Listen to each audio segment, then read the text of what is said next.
Hello, everyone. Welcome to another Bible study and episode review in Shady Oak Ministries. I'm, of course, Shady Oak, and today we're going to be discussing episode 17 of season 9 of the TV show My Little Pony, Friendship is Magic, the episode The Summer Sun Setback.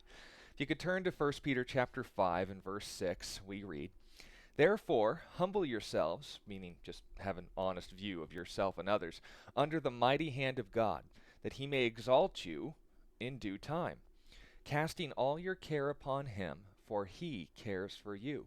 Be sober, be vigilant, because your adversary, the devil, walks about like a roaring lion, seeking whom he may devour. Resist him, steadfast in the faith, knowing that the same sufferings are experienced by your brotherhood in the world.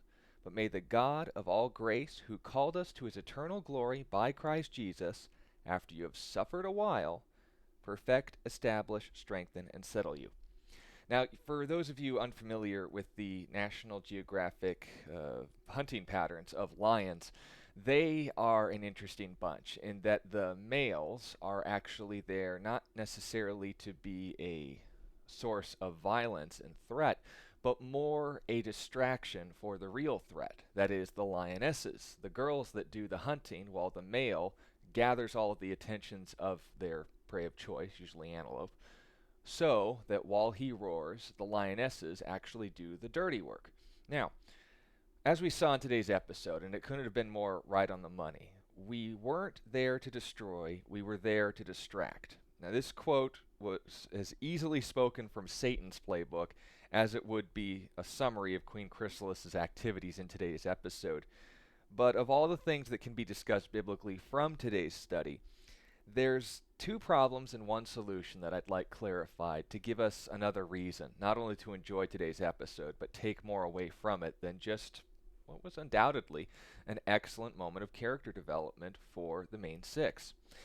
First, it's that some things just go wrong. The cliche is that the devil is responsible for everything, and everything that goes wrong in life. The devil did it. Oh, where's the devil? Where's the demon? You got to get exercised and all this other stuff. It does a disservice to those looking for answers. The consequences of that kind of approach to life are actually twofold.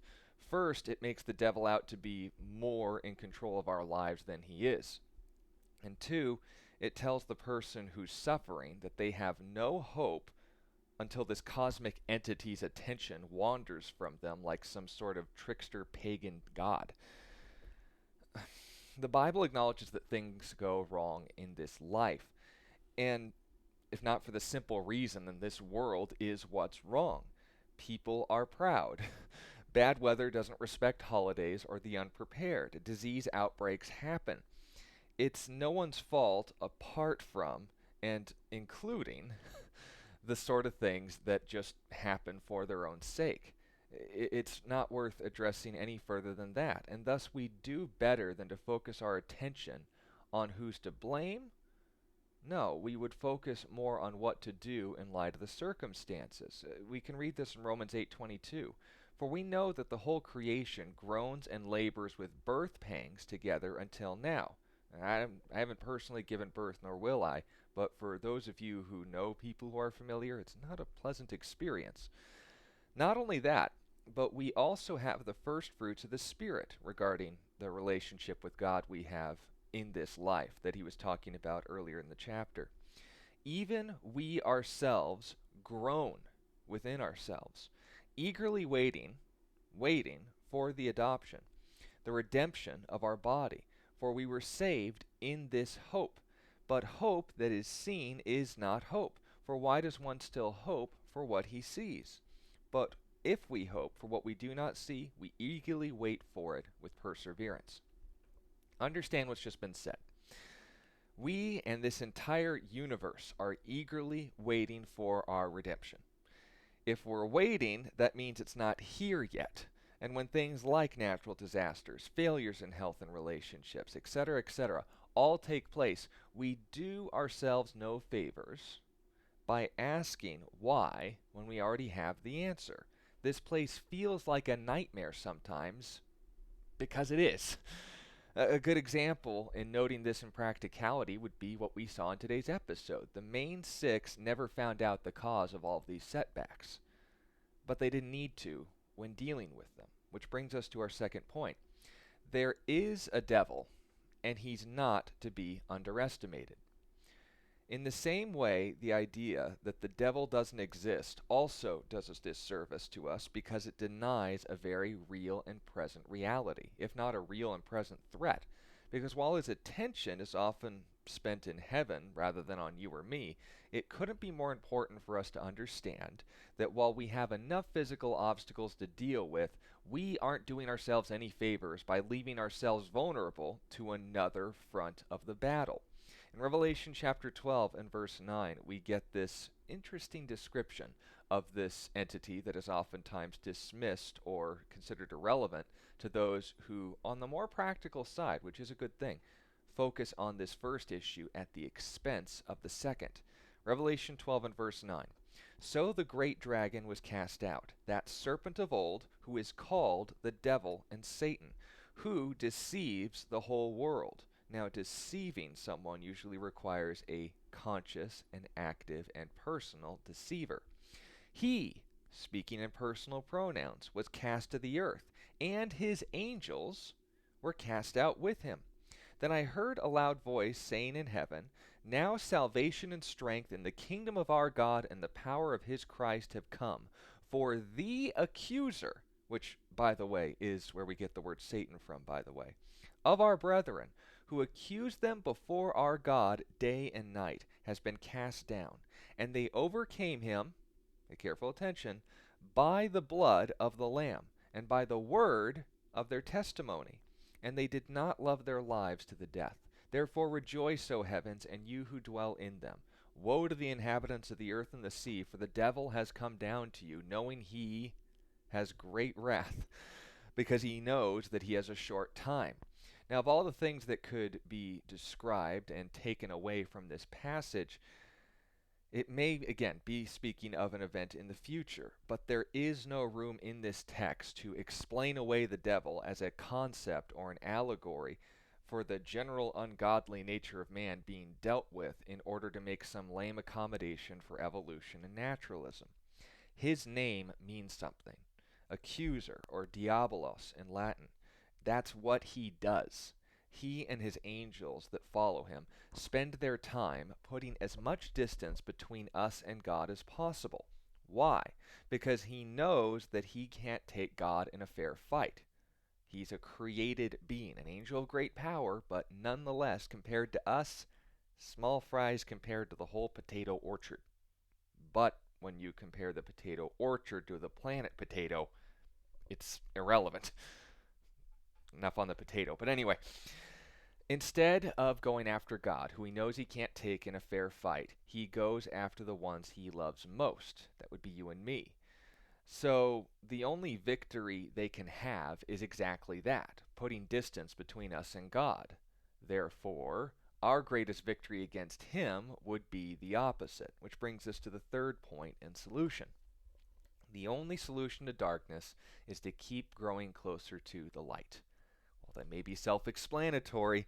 Instead of ignoring one threat or confusing one threat with another, we can solve both in one conscious effort. Draw near to God, and he will draw near to you. Not only noted in our passage that we began this study with in 1 Peter, but also noted in James chapter 4 and verse 8. Now, you know when God says something, you should pay attention, but if he says it twice, you really ought to pay attention.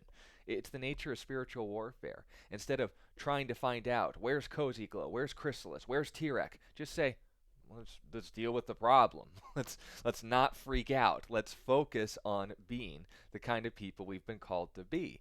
And in a sense, this is just understanding that first and foremost, the enemy's not stupid. He knows how we function. He knows the sort of bait that lures us. 1 John chapter 2 and verse 15 says, Do not love the world nor the things in the world. For if anyone loves the world, the love of the Father is not in him. For all that is in the world, The lust of the flesh, what feels right to you, or letting your life be driven by impulse. You could see that with Tirek. The lust of the eyes, what seems right to us, but is actually a deception. We can note that with Cozy Glow. And the pride of life, Chrysalis's manipulation of the unicorns, making them out to be more than what they were and what they were called to be, is not of the Father, but is of the world. And the world is passing away, and the lust of it. But he who does the will of God abides forever. Now, two words to clarify in that last statement. First of all, abide, it means to live and live comfortably. But the will of God, what exactly is that? Romans 8 and verse 29, to become more like Jesus. And interestingly enough, as Discord observed at the end of the study, and what hopefully is more and more true for us every single day, becoming more like Jesus, just like Twilight. Let that be your goal, and you have essentially made the confrontation that is vital. It's the only weapon that we have against the enemy, to get closer to Jesus. Because while we can't take him, Jesus, just by existing, makes the enemy run with his tail between his legs. And that's the point we need to understand. Focus on Jesus. Become more like Jesus. Grow closer to and become more like him. And you see, with the fewer freakouts, the more trustworthiness, the better communication, and all the things that we've seen, the main six come light years ahead of where they were in Season 1. The same can be true of you and me. We don't need to worry about the devil, but we do ourselves a disservice in ignoring him. We don't need to blame everything on the devil, but we can confront both the devil and just the things that go wrong in this world the same way. Draw near to God, and he will draw near to you. Thank you for your time and listening to this study. If you have any sincere questions, ask them. If you'd like to encourage the ministry, please do so. But most importantly, if you know someone who has seen today's episode but perhaps not noticed these biblical themes, please share it with them and allow this ministry to fulfill its purpose. Thank you for your time. Remember that Jesus loves you and that he is the solution to any effort in the kingdom of darkness. After all, you don't beat darkness by yelling or confronting it. You just turn on the light, and the problem will resolve itself.